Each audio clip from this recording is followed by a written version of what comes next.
और जी। सो हमारा टॉपिक है जावास्क्रिप्ट। ये बहुत इम्पोर्टेंट एक लैंग्वेज है वेब प्रोग्रामिंग के अंदर। सारी दुनिया में इस वक्त सबसे ज्यादा इस्तेमाल होने वाली वेब प्रोग्रामिंग लैंग्वेज जावास्क्रिप्ट है।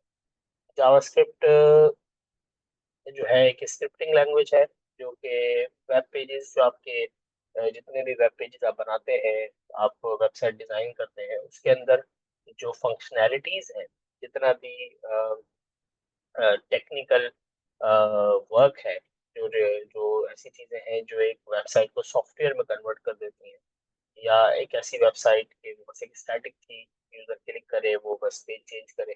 अब हमने उस वेबसाइट के अंदर कुछ इस तरह काम कर दिया कि यूजर अगर किसी बटन को क्लिक करता है तो उसके ऊपर कोई प्रॉपर एक्शन परफॉर्म होता है। जैसा कि अगर आप इस UI को देखें तो ये एक वेबसाइट ही है, बट ये एक सॉफ्टवेयर की तरह काम करता है। मतलब मैं जैसे ही यहाँ क्लिक करता हूँ तो यहाँ पे पूरा कंटेंट नया ड्रॉ हो जाता है।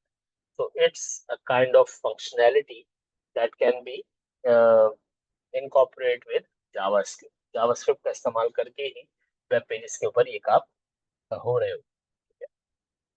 तो आज का हमारा एजेंडा ये है कि हमने पढ़ना है कि जावास्क्रिप्ट क्या है और इसको किस तरह से आप अपने वेब पेज के ऊपर ऐड करते हैं।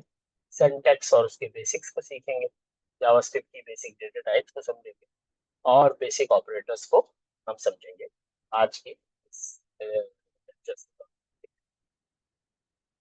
सो प्रीरिक्विजिट क्या है जावास्क्रिप्ट को सीखने का?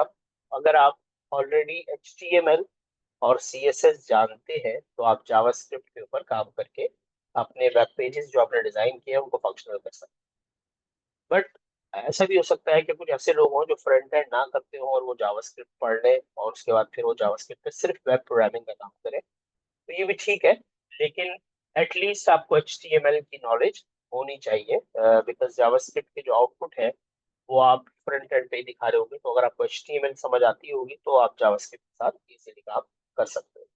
अदरवाइज इंडिपेंडेंटली ये एक प्रॉपर प्रोग्रामिंग लैंग्वेज है और इसका बहुत ज्यादा इस्तेमाल हो रहा है। हम इसको डिस्कस करेंगे डिटेल में कि जावास्क्रिप्ट के कौन से फ्रेमवर्क्स हैं जो आजकल बहुत ज्यादा मार्केट में इन है और इन डिमांड है, और लोग जॉब्स बहुत ज्यादा है, लोग इसके लिए अवेलेबल नहीं है। अच्छा, जो जावास्क्रिप्ट हम इन लेक्चर्स में पढ़ रहे हैं, before starting react JS, react एक जावास्क्रिप्ट की लाइब्रेरी है जिसके ऊपर आज माइक्रो फ्रंट एंड बनते हैं और बहुत ज्यादा इन डिमांड है।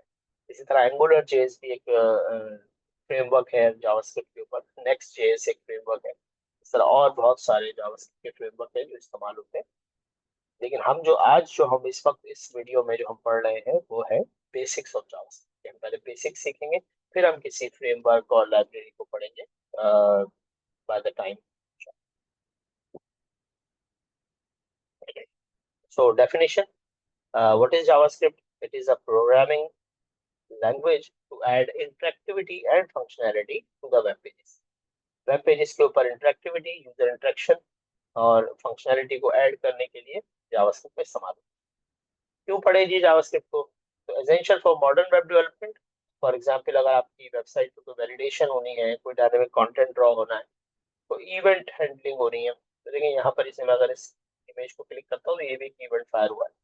अब मैं अगर इसको यहाँ से पकड़ के ऐसे ड्रैग करता हूँ तो ये भी कुछ इवेंट फायर हुआ है जिसकी बेस पे ये इमेज डिफरेंट नजर आती है। तो बेसिकली इस किस्म की सारी फंक्शनैलिटीज किसी भी वेब पेज पर जो ऐड होती है वो जावास्क्रिप्ट की मदद से ही होती है।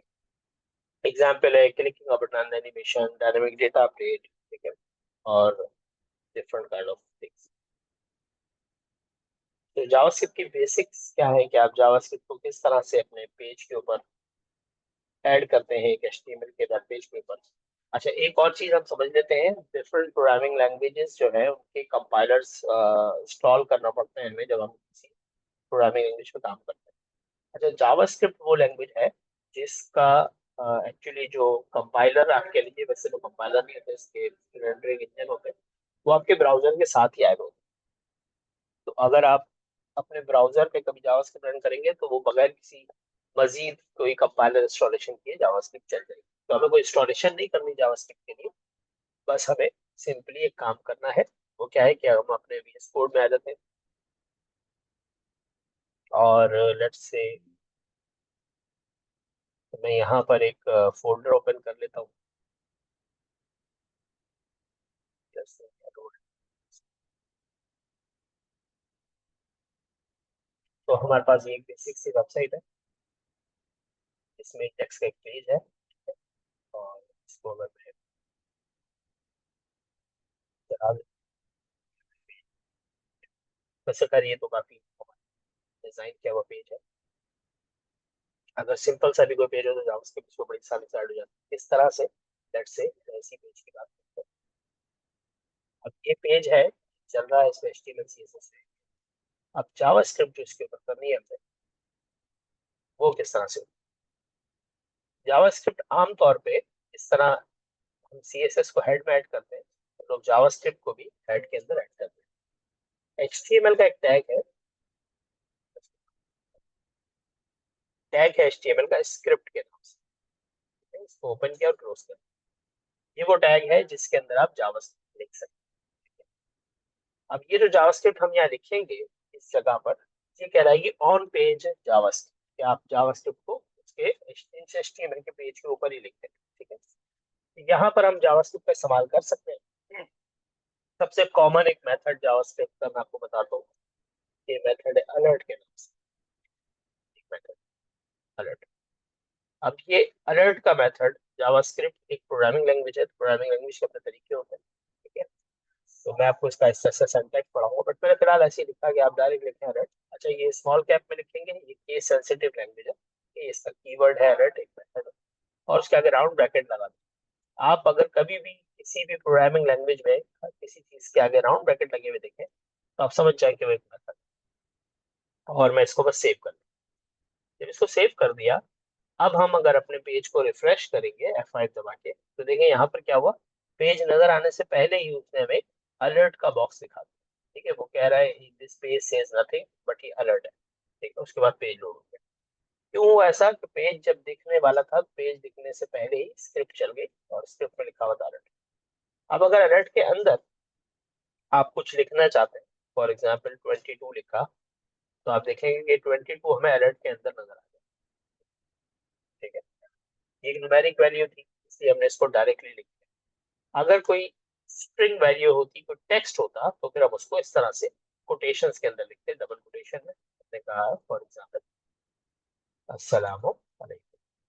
सही, सेव किया प्रोफाइल, और यहाँ आके रिफ्रेश किया, तो देखें क्या लिखा हुआ मेरा, अस्सलाम वालेकुम।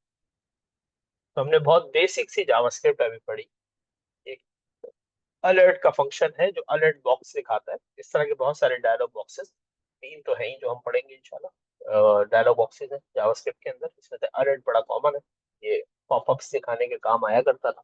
आजकल ये बहुत ज्यादा इस्तेमाल नहीं होता, अब बहुत मॉडर्न पॉपअप्स आ गए, बट ये बेसिक्स थी, तो मैंने कहा चले स्टार्ट ही से। तो मैंने लिखा अस्सलाम वालेकुम डबल कोटेशन में, तो अस्सलाम वालेकुम नजर आ गया। अगर मुझे कोई नंबर लिखना है तो मैं डायरेक्टली उसको बगैर किसी कोटेशन के न्यूमेरिक वैल्यू कोई भी दे देता हूँ, तो वो भी हमें नजर आता है। तो जावास्क्रिप्ट किस तरह से पेज के ऊपर ऐड होती है ये हमने देखा। ये जो तरीका है जावास्क्रिप्ट को ऐड करने का, ये कहलाता है इंटरनल या ऑन पेज जावास्क्रिप्ट। दूसरा तरीका जो है, जो हम एक्चुअली जिस पे काम करेंगे, वो है एक्सटर्नल पेज बनाकर जावास्क्रिप्ट का इस्तेमाल करना। अब एक्सटर्नल पेज आप कैसे बनाएंगे? फॉर एग्जाम्पल हमने एक CS जावास्क्रिप्ट का फोल्डर तो बनाया हुआ है, फोल्डर हमने बनाया हुआ है, इसके अंदर हम एक फाइल बना दें, और मैंने इसका कोई भी नाम रख सकता हूँ। तो मैंने कहा फॉर एग्जाम्पल main.js। अब ये एक जावास्क्रिप्ट फाइल है, नाम इसका मैंने रखा मेन, और एक्सटेंशन दे दी JS, जिससे पता चला कि ये एक जावास्क्रिप्ट। और इसके अंदर आके अब मैंने लिखा अलर्ट करना। देखिए यहाँ पे कोई स्क्रिप्ट का टैग नहीं है, क्योंकि ये डायरेक्ट जावास्क्रिप्ट की फाइल है, तो इसमें जावास्क्रिप्ट, और इसमें मैंने लिख दिया वेलकम। ठीक, और सेमी कॉलन आखिर में लगाया, ये भी हम सिंटैक्स पढ़ेंगे। तो सेमी कॉलन से स्टेटमेंट खत्म होती है, स्टेटमेंट क्या होती है सारी डिस्कशन। अब इस फाइल को अपने पेज पे कैसे कनेक्ट करना है? अब इस फाइल को अपने पेज पे किस तरह से कनेक्ट करना है, तो आपने स्क्रिप्ट के टैग तो लगाना है, लेकिन उसके बीच में कुछ नहीं लिखना, टैग हो बस। और इसके अंदर एक एट्रीब्यूट है SRC, सोर्स का। इस तरह इमेज को अटैच करते हैं, इसी तरह स्क्रिप्ट को अटैच कर देंगे आप कहेंगे भी JS के फोल्डर के अंदर main.js, ये फाइल है मेरी जो अटैच। ठीक है, इस तरह से आप जावास्क्रिप्ट की फाइल को लिंक कर, ये फाइल है हमारी जिसके अंदर कुछ जावास्क्रिप्ट लिखी हुई है, और इसको अटैच करने के लिए हमने स्क्रिप्ट का टैग लिया, और उसके अंदर सोर्स के अंदर पाथ दे दिया उस फाइल का कि ये फाइल है। अब अगर हम जाकर रिफ्रेश करते हैं तो देखें ये वेलकम वाला एरर मेरे पास आ गया main.js की फाइल में से। ठीक है जी, किसी को कोई कंफ्यूजन है इस बारे में?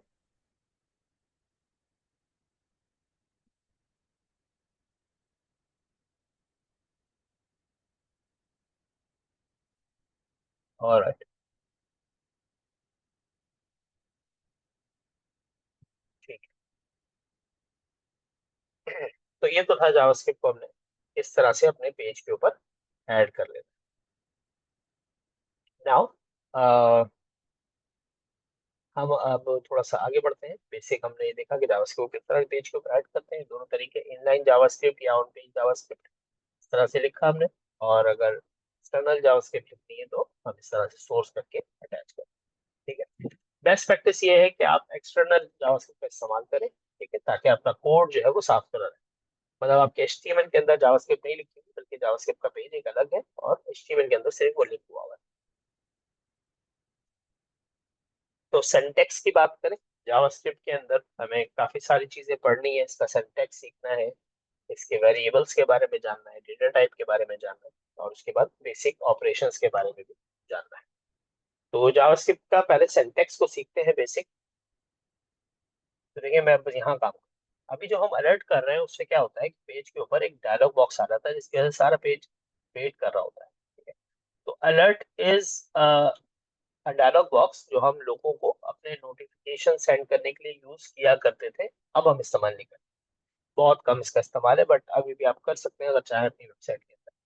तो भारत, फॉर लर्निंग जावास्क्रिप्ट हमें एक चीज सीखनी होगी, वो है जावास्क्रिप्ट के अंदर बहुत सारे ऑब्जेक्ट हैं, एक ऑब्जेक्ट है कॉन्सोल।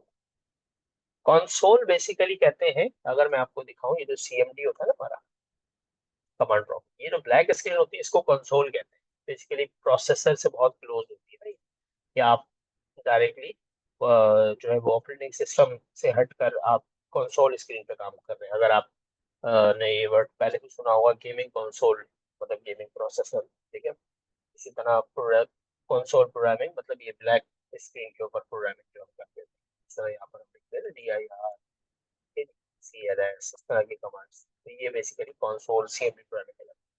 जावास्क्रिप्ट में भी एक कंसोल स्क्रीन होती है। ये कंसोल स्क्रीन बेसिकली ब्राउजर के अंदर होती है। अगर आप अपने ब्राउजर के ऊपर इंस्पेक्ट एलिमेंट पर आ जाएंगे, इंस्पेक्ट के ऊपर, तो यहाँ देखें जो आपके एलिमेंट्स है, अब तक हम इसको देख रहे थे और यहाँ पर नीचे हमें CSS नजर आ रही थी।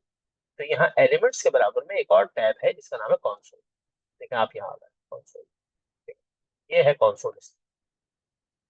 अगर हम जावास्क्रिप्ट को पढ़ना चाहते हैं तो हम ज्यादातर कंसोलिंग का इस्तेमाल करते हैं कि हमारे पेज के ऊपर इफेक्ट कम आए, हम पीछे देख लें जो कंसोल वाला एरिया वहां कुछ करें। तो कंसोल के ऊपर, कंसोल एक ऑब्जेक्ट है जावास्क्रिप्ट का। जावास्क्रिप्ट एक ऑब्जेक्ट बेस्ड लैंग्वेज है, इसमें बहुत सारे ऑब्जेक्ट है। एक ऑब्जेक्ट है डॉक्यूमेंट, ये तो पूरा डॉक्यूमेंट है ना, ये भी एक ऑब्जेक्ट है। इसको हम डॉम कह के भी पुकारते हैं। हम अपनी जावास्क्रिप्ट की आखिरी क्लास में इसको हम पढ़ेंगे डिटेल में कि डॉम है क्या। वैसे तो हम पढ़ चुके होंगे जब तक, लेकिन फिर हम तस्करा करेंगे इसका कि डॉक्यूमेंट ऑब्जेक्ट मॉडल होता क्या है, ठीक है, जो कि बहुत जरूरी है जानना। अच्छा, ये Xiaomi जो यूजर है अपना, एक तो रीनेम करें नाम, और आवाज बेटा अपनी आप बढ़ा लें क्योंकि मेरी आवाज तकरीबन सब लोगों को क्लियर है। अ, आपके शायद कंप्यूटर में आवाज कम होगी तो उसको जरा तेज कर लें वॉल्यूम, और रीनेम करें ताकि हमें पता चले कि यार कौन है हमारे साथ। Xiaomi के नाम से अब आपका पता नहीं चल रहा है कौन है। अच्छा, तो इसी तरह मैंने कहा डॉक्यूमेंट एक ऑब्जेक्ट है, विंडो एक ऑब्जेक्ट है। विंडो होती है, ये एक विंडो है, बंद कर दी मैंने विंडो, ये भी एक ऑब्जेक्ट है जावास्क्रिप्ट का, विंडो इस्तेमाल हो सकता है, एक्चुअली तो ब्राउजर के ऑब्जेक्ट है। ठीक। तो कंसोल भी एक ऑब्जेक्ट। मैंने कहा कंसोल डॉट, कंसोल एक ऑब्जेक्ट है। लॉग का मेथड इस्तेमाल होता है, लॉग।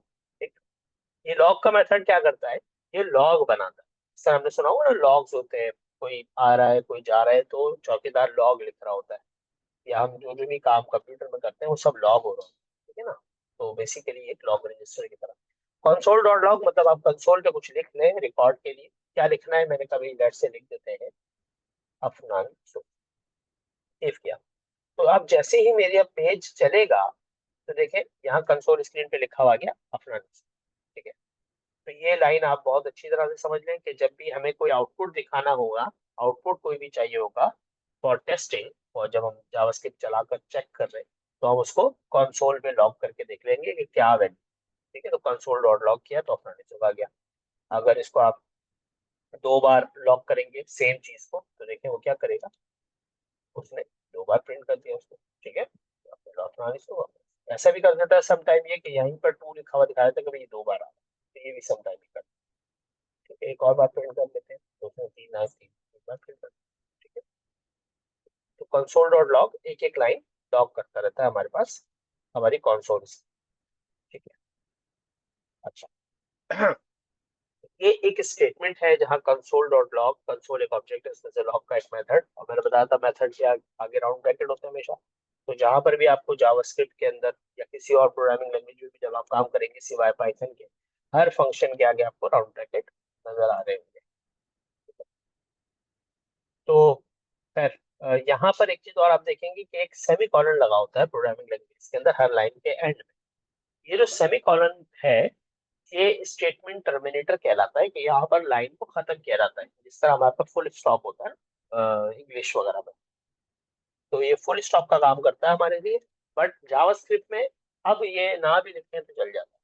ठीक है, मतलब अगर नहीं भी लिखें तो भी ठीक है। पहले जो है वो एक जमाने में जावास्क्रिप्ट इस पे एरर करती थी। अब जावास्क्रिप्ट इस चीज को इग्नोर करती है कि भाई ठीक है सेमीकोलन लगा दे तो भी ठीक है, नहीं लगाए तो भी कोई मसला नहीं है जावास्क्रिप्ट को। बट मॉडर्न प्रोग्रामिंग लैंग्वेजेस के अंदर अगर हम बात करें C# या जावा, या जो है वो सी लैंग्वेज, और जितनी हमारे पास बड़ी प्रोग्रामिंग लैंग्वेजेस हैं उनके अंदर ये है।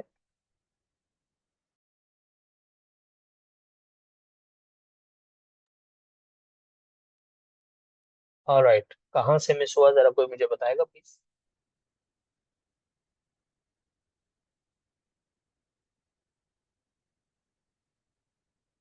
कहाँ तक बात आप लोग सुन सके, कोई एक बंदा मुझे बता दे ताकि फिर वहीं से हम शुरू करें।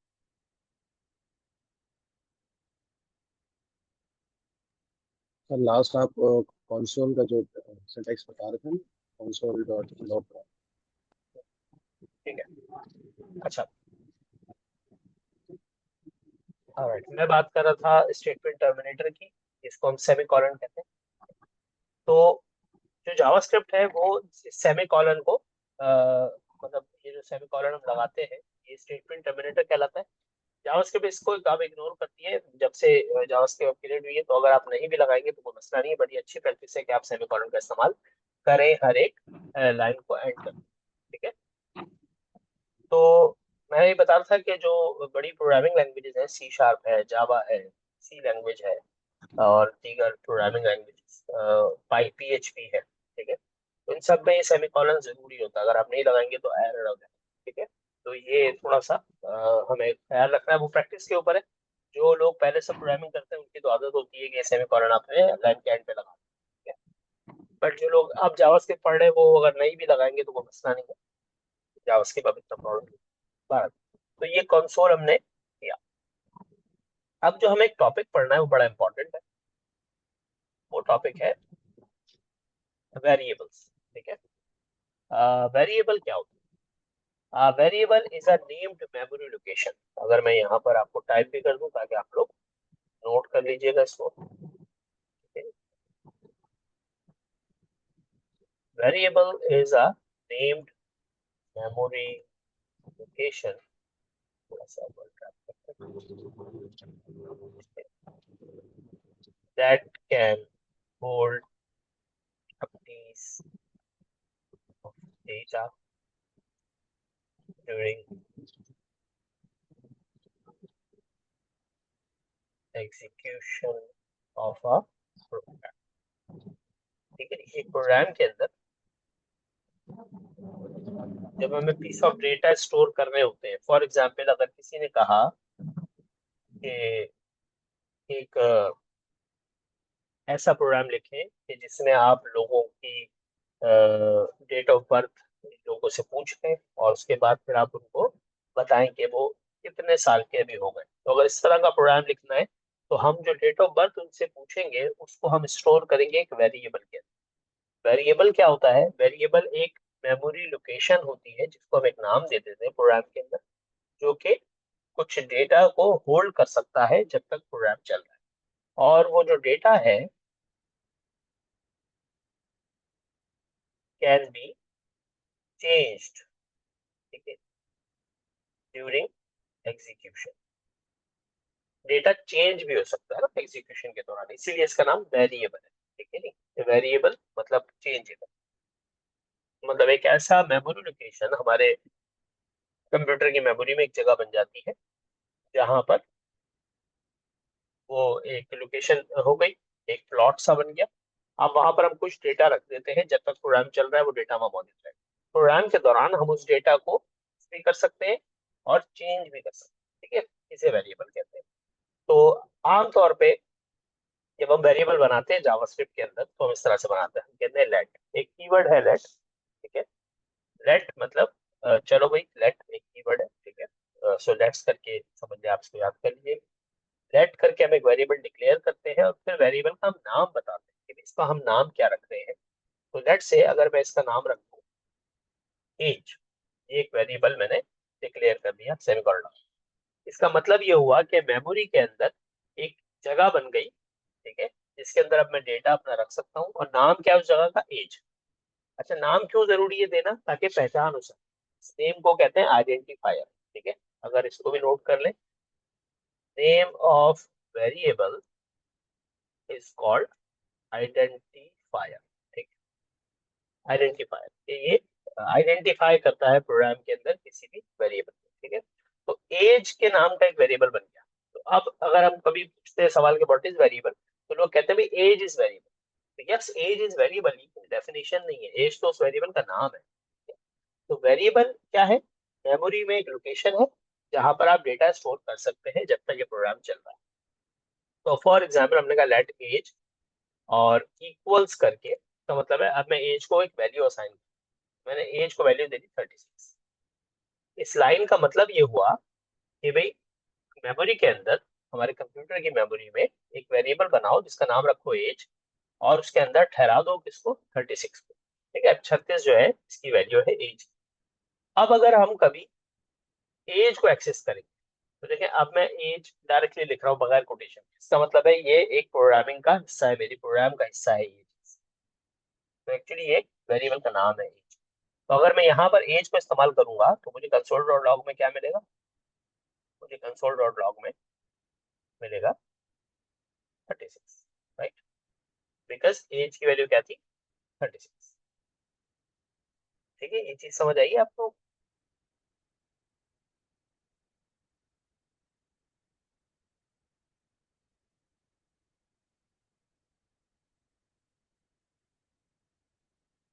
ओके, तो एक वेरिएबल हमने बना लिया मेमोरी के अंदर और उसके अंदर 36 को स्टोर किया गया और 36 जो है फिर वो प्रिंट हो जाता है। अब अगर मैं नेक्स्ट लाइन पे ये कह दूं, एज मैंने डिक्लेयर किया पहली लाइन में कि एज की वैल्यू है 36, और फिर मैं अगली लाइन में कहता हूँ कि एज इक्वल्स टू 42। अब अगर मैं कंसोल पे देखूंगा तो मुझे आउटपुट क्या मिलेगा,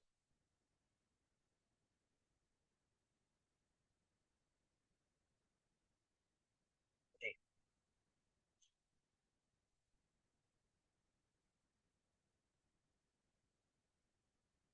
अब अगर मैं कंसोल पे जाके प्रिंट करके देखूंगा तो आप बताएं कि क्या मिलेगा,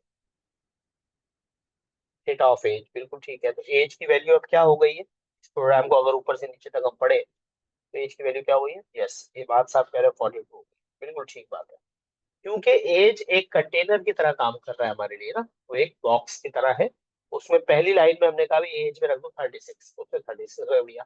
अगली लाइन पे हमने प्रोग्राम में कहीं भी आके नीचे हमने कहा भी एज अब हो गया 40, तो अब जो एज की वैल्यू हमें मिलेगी वो क्या मिलेगी, 40, ठीक है। तो अगर हम यहाँ आके इसको चलाकर रिफ्रेश करके देखते हैं तो यस, इसकी वैल्यू हो गई 40, ठीक है। प्रोग्राम के दौरान वैल्यू चेंज भी हुई, ठीक। तो variable is a named memory location that can hold some piece of data during the execution of program.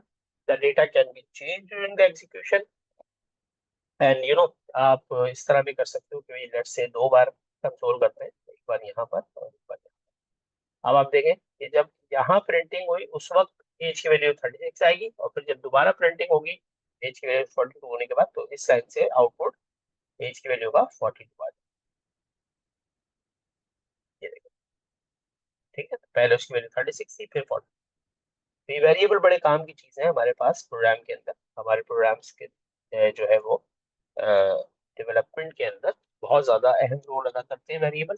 हम एक मेमोरी के अंदर कोई जगह बना लेते हैं, फिर हम वहाँ डेटा रखते हैं, और उसके बाद फिर उस डेटा को हम इस्तेमाल करते रहते हैं। इसमें एक चीज और तलब है कि जो वेरिएबल के नाम है वो किस तरह से रखे जाए। तो ये थोड़ा सा नोट कर ले कि वेरिएबल के नाम जो है वो उसकी कुछ शर्तें हैं। ठीक है, इसमें मैं एक्सप्लेन करता हूँ आपको कि अगर आप एक वेरिएबल बना रहे हैं लेट एज, और एक और बना रहे हैं लेट एज, तो ये दो अलग अलग वेरिएबल। ठीक है, वैसे तो खैर वो ऊपर ऑलरेडी है, तो मैं तो इसको इस तरह से कि भाई दो वेरिएबल आपने डिक्लेयर किए, एक है लेट एज ये वाला, और एक ही। तो देखिए अब ये दो अलग अलग वेरिएबल है, क्यों? क्योंकि इनके नाम अलग है। ये वाला एज कैपिटल एज से शुरू हो रहा है, ये स्मॉल। तो ये बड़ा जरूरी है कि आपको ध्यान में रहे कि आप वैसे तो प्रैक्टिस ये करें कि हमेशा स्मॉल कैप का इस्तेमाल करें। ठीक है, और जावास्क्रिप्ट क्योंकि केस सेंसिटिव है, तो कैपिटल ए वाला एज और स्मॉल ए वाला एज दो अलग अलग वेरिएबल। ठीक है, दो अलग मेमोरी लोकेशन है जहां पर डेटा सेव हो सकता है। तो पहली शर्त तो ये। दूसरा ये कि कीवर्ड्स के इस्तेमाल ना करें। फॉर एग्जाम्पल जावास्क्रिप्ट कीवर्ड है लेट, तो आप लेट के नाम का वेरिएबल नहीं बना, ये गलत बात है। ठीक है, ये कोई तरीका नहीं हुआ, आपने गलत किया। इसी तरह आप कंसोल के नाम का वेरिएबल भी ना बनाए, ये भी गलत बात है। ठीक है, तो लॉग के नाम का वेरिएबल भी ना बनाए। ठीक है, तो कीवर्ड्स का इस्तेमाल ना करें।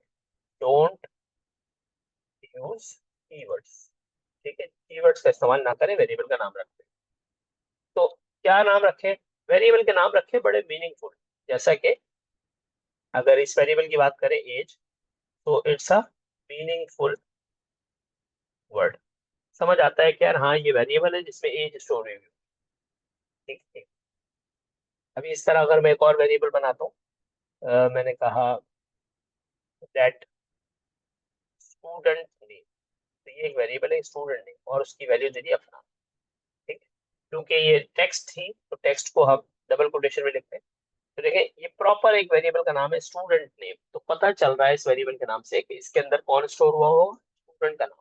ठीक है, तो वेरिएबल का नाम रखने की जो शर्तें हैं, मैंने चार बातें अब तक बताई। एक तो ये कि आप स्मॉल कैप इस्तेमाल करें, अगर कैपिटल केस इस्तेमाल करेंगे तो एक अलग वेरिएबल हो जाएगा, दो अलग अलग वेरिएबल। इसी तरह मैंने कहा कि मीनिंगफुल नाम रखें। तीसरी शर्त मैंने कहा कि कीवर्ड्स यूज ना करें। ठीक है? और जो है वो प्रॉपर नेम्स आप उसको रखें। ठीक है जी। अच्छा, फिर एक और चीज जो मैं यहाँ पे बता दूं, आप स्पेस का इस्तेमाल नहीं कर सकते कि स्टूडेंट डॉट नेम। ये अगर आप करेंगे तो ये एक गलत बात हो गई। अब ये वेरिएबल स्टूडेंट के नाम का तो वेरिएबल बन गया, नेम क्या है इसको समझ नहीं आया। कभी भी स्पेशल कैरेक्टर इस्तेमाल ना करें। आप अंडरस्कोर यूज कर सकते हैं, ठीक है, बट इसको भी हम निग्लेक्ट नहीं करते हैं, मैं बहुत ज्यादा अप्रिशिएट नहीं करता इस चीज को। बट अगर आपकी प्रैक्टिस है तो आप अंडरस्कोर इस्तेमाल कर लें स्पेस की जगह पर।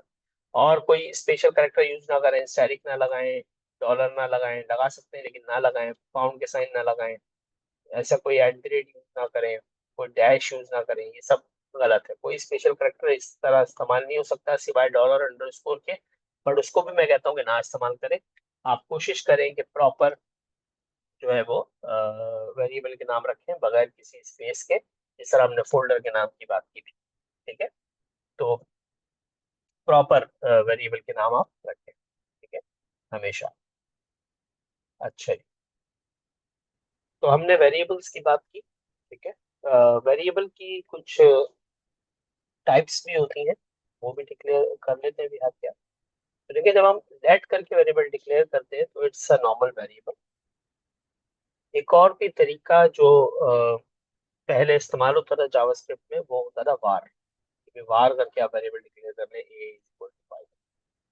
तो ये वार और लेट दोनों ही जो है कॉमन तरीके हैं जावास्क्रिप्ट के अंदर वेरिएबल को डिक्लेयर करने के। बट इसमें थोड़ा सा एक फर्क है। ट्विस्टिंग का एक टॉपिक होता है जो कि थोड़ा सा एडवांस टॉपिक है, तो उसको बहुत ज्यादा डिस्कस नहीं करते। बट मैं वैसे ही आपको दिखा जरूर देता हूँ कि what is the difference. Let's say मैं एक वेरिएबल को कंसोल करता हूँ ए, ठीक है, विच इज नॉट हियर।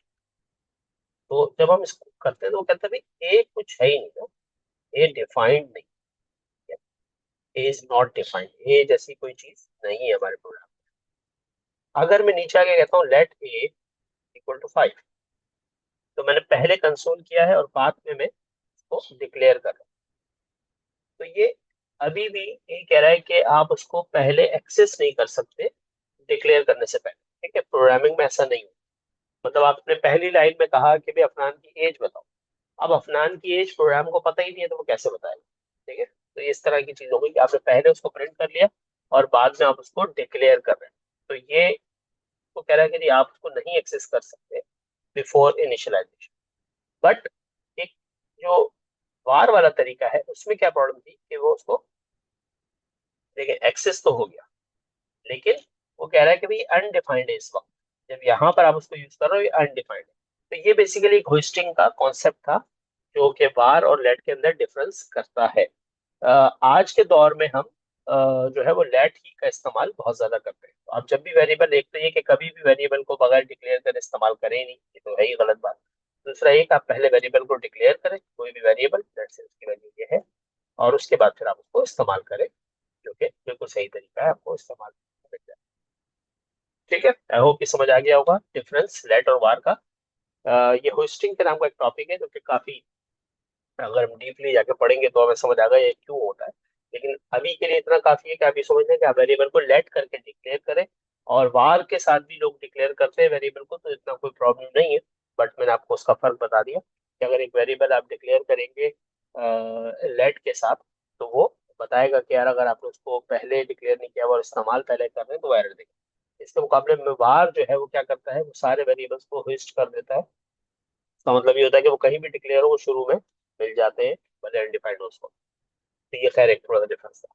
एक और चीज, अब देखिए अब लेट ए करके डिक्लेयर किया हमने और 50 दे दिया, फिर ए इक्वल टू 90 दे दिया, तो अब जो अगली वैल्यू है ए की वो क्या मिलेगी, 90 मिलेगी यहाँ पर अगर हम प्रिंट करेंगे इसको। तो सही, ये एक वेरिएबल की नॉर्मल सी टाइप। एक और टाइप है वेरिएबल की, इसको कांस्टेंट कहते हैं। ठीक है, तो कांस्टेंट क्या होता है, for example a variable that can not be changed during execution of a program is called constant। ठीक है, वेरिएबल और कांस्टेंट हमें जैसा आइडिया है मैथ्स के अंदर हम पढ़ते थे। कांस्टेंट वो वैल्यूज होती है जो चेंज नहीं होती, वेरिएबल वो वैल्यू होती है जो चेंज हो जाती है। जावास्क्रिप्ट के अंदर दो किस्म के वेरिएबल होते हैं, एक तो वो वेरिएबल जो हमने अभी पढ़े कि वेरिएबल है उसकी वैल्यू चेंज भी हो सकती है, एक कांस्टेंट वेरिएबल कहलाते हैं यहाँ पर। वैसे वो कांस्टेंट ही होते हैं लेकिन उनको कहते हैं यहाँ पर भी वेरिएबल। कांस्टेंट क्या होते हैं कि आप उसको डिक्लेयर करते हुए लेट का इस्तेमाल नहीं करोगे। यहाँ नीचे एक कांस्टेंट बनाता हूँ, आप कहोगे कॉन्स्ट, ये एक कीवर्ड है कॉन्स्ट का, कांस्टेंट डिक्लेयर करने के लिए। वेरिएबल का नाम ले लिया, for example B is equal to 7। अब ये बी हमारा डिक्लेयर हो गया, अब अगर हम इसको यूज कर रहे हैं तो इट्स फाइन। ठीक है, आप इसको इस्तेमाल कर सकते हैं, ये चलेगा, बी की वैल्यू आपको मिल गई 7। ठीक है, बट अगर आप चाहे ए की तरह के बी की वैल्यू को चेंज कर दें कि भाई बी अब जो है वो फॉर एग्जाम्पल 52 हो गया, तो ये नहीं कर सकते आप। ठीक है, यहाँ पर तो ये कोई एरर नहीं दे रहा, लेकिन जब हम यहाँ प्रोग्राम को जाकर रन करेंगे तो वो देखें एरर दे रहा है कि आप एक कांस्टेंट वेरिएबल को दोबारा से असाइन कर रहे हैं। ठीक है, तो वेरिएबल को, ऐसा वेरिएबल जो कांस्टेंट करके डिक्लेयर किया गया हो, उसको फिर वैल्यू उसकी चेंज नहीं हो सकती प्रोग्राम में, उसको रीअसाइनमेंट नहीं हो सकती।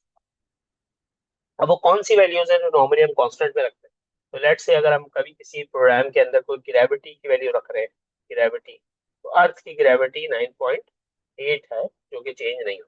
ठीक है, तो बस हम फिर को इस तरह से डिक्लेयर करेंगे कि गलती से भी कोई इसको चेंज ना कर पाए। ठीक है ना, हम कांस्टेंट करके डिक्लेयर कर देंगे। इसी तरह एक और कांस्टेंट की एग्जांपल है कि भाई अगर आपने कभी पाई की वैल्यू का इस्तेमाल करना हो 3.14, तो ये हमेशा कांस्टेंट रहती है, ये भी चेंज नहीं होती। तो पाई को भी प्रिंट करके देख लेते हैं। ठीक है, तो देखो बिल्कुल वेरिएबल की तरह की ही आउटपुट है, ये वैल्यू को स्टोर करते हैं।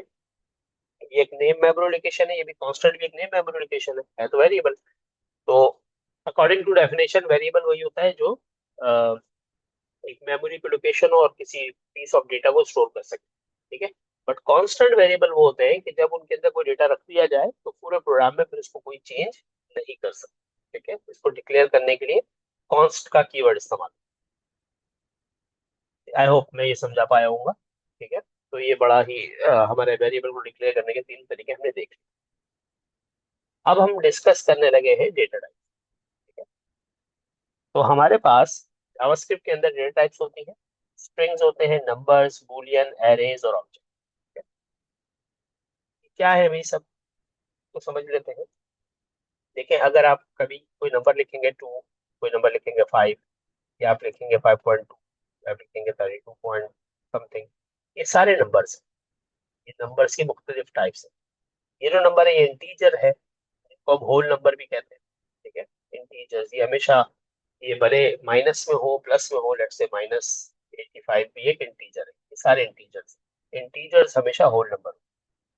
जब पॉइंट में वैल्यू चली गई तो उनको हम फ्लोटिंग पॉइंट नंबर कहते हैं, इनको फ्लोट भी कहते हैं, बट है नंबर। ठीक है, इसी तरह और अगर कोई बड़ी वैल्यू है जो पॉइंट में, उसको हम डबल भी कहते हैं। वहां पर डबल भी जो है वो डेटा टाइप होती है प्रोग्रामिंग लैंग्वेजेस के अंदर। बट आमतौर पे जावास्क्रिप्ट के अंदर ये सब नंबर ही, ठीक है, जिसमें दो मेन टाइप है नंबर की, एक इंटीजर है और एक फ्लोट है। फिर जब हम आगे पढ़ेंगे तो हम उनको पढ़ लेंगे। बट आसान लफ्जों में डेटा टाइप अगर हम बात करें जावास्क्रिप्ट के अंदर, तो नंबर का मतलब है डायरेक्टली आप न्यूमेरिक वैल्यू दे देंगे, चाहे वो पॉइंट में हो, चाहे वो माइनस के साथ हो, चाहे वो होल नंबर। ठीक है, नंबर्स।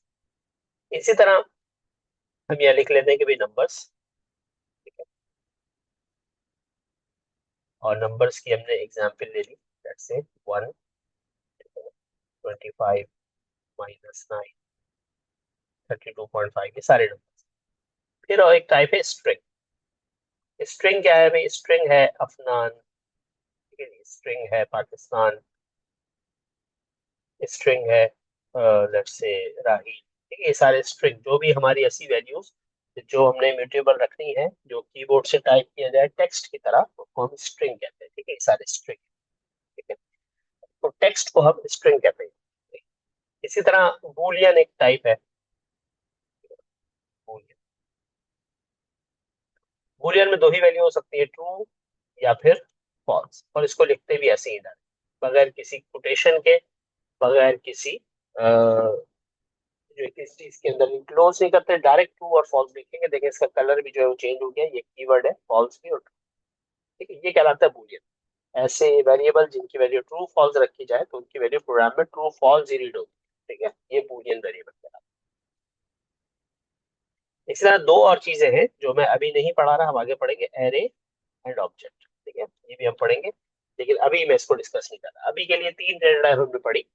नंबर्स, नंबर हमेशा डायरेक्टली लिख दिए जाएंगे बगैर किसी कोटेशन के। स्ट्रिंग, जब भी हमें कोई स्ट्रिंग लिखना है तो हम उसको डबल कोटेशन के अंदर रखेंगे या फिर सिंगल कोटेशन के अंदर रखेंगे। जावास्क्रिप्ट में सिंगल कोटेशन में भी स्ट्रिंग चल जाते हैं। ठीक है, बूलियन हमने पढ़ा, वो या तो ट्रू होगी वैल्यू या फिर फॉल्स।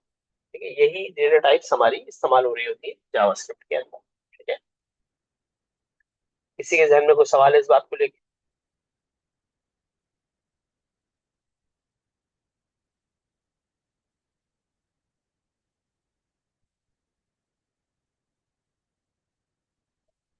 ओके, तो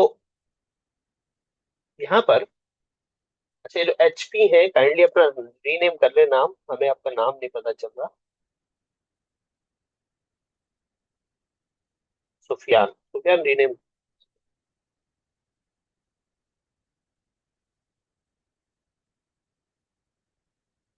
सुफियान साहब है ये।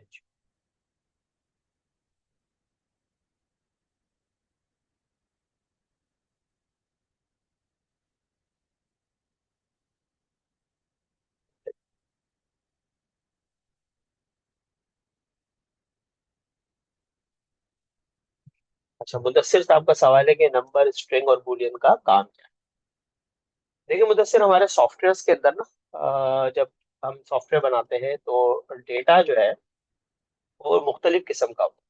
मतलब अगर हम किसी बंदे की सैलरी रिकॉर्ड कर रहे हैं सॉफ्टवेयर में तो वो नंबर है। ठीक है, उस नंबर के साथ हम क्या कर सकते हैं, हम उसके साथ मैनिपुलेशन कर सकते हैं, हम उसको प्लस माइनस मल्टीप्लाई डिवाइड कर सकते हैं। ठीक है, हम उसकी सैलरी कैलकुलेट कर सकते हैं, हम उसकी अटेंडेंस की बेस पे सैलरी कैलकुलेट कर सकते हैं, हम उसके लेट आने पर सैलरी कैलकुलेट कर सकते हैं। ये सारी चीजें करने के लिए हमें इस किस्म के डेटा के साथ डील करना आना चाहिए।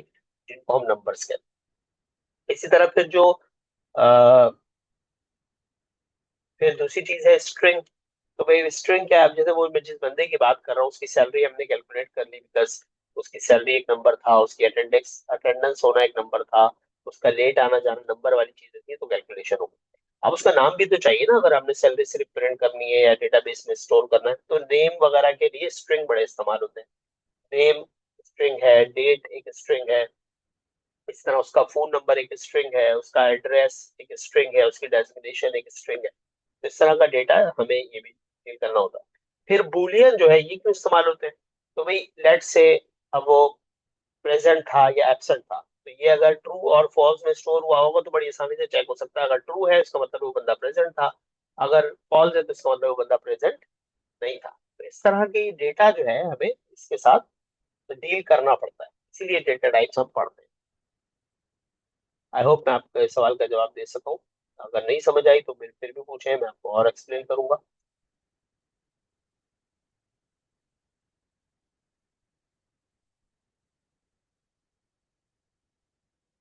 जी मुदस्सिर।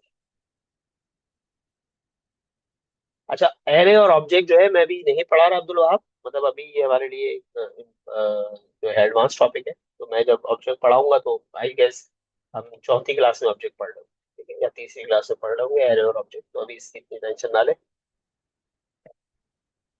वरना अभी सब कंफ्यूज हो जाएंगे और बहुत मुश्किल लगने लगेगी जावा से। अब देखिए ये जो सब लिखा है ना मैंने, ये सब मेरा कोड नहीं है, ठीक है, ये मेरे पेज के ऊपर है, लेकिन ये कोई कोड की चीज नहीं है, ये तो मैं एग्जाम्पल्स कर रहा हूँ। बट अगर मैं इसको सेव करके यहाँ चला दूँ, ठीक है, यहाँ सेव करके यहाँ चलाया, तो देखो एरर आ गया ना जावा से। मेरा नंबर क्या चीज होता है? कोई ऐसी चीज नहीं, और नीचे फिर वो कुछ भी नहीं पढ़ पा रहा। ठीक है, देखो यहाँ नंबर्स लिखा हुआ है। ऐसा ये चीजें जो हम अपने लिए लिखते हैं कभी किसी प्रोग्राम के अंदर, नोट्स बनाने के लिए लिखते हैं, तो इन चीजों को हम कहते हैं कि यार इनको कमेंट कर। कमेंट से क्या फायदा होता है कि प्रोग्राम उन्हें पढ़ता तो है लेकिन इग्नोर कर देता है।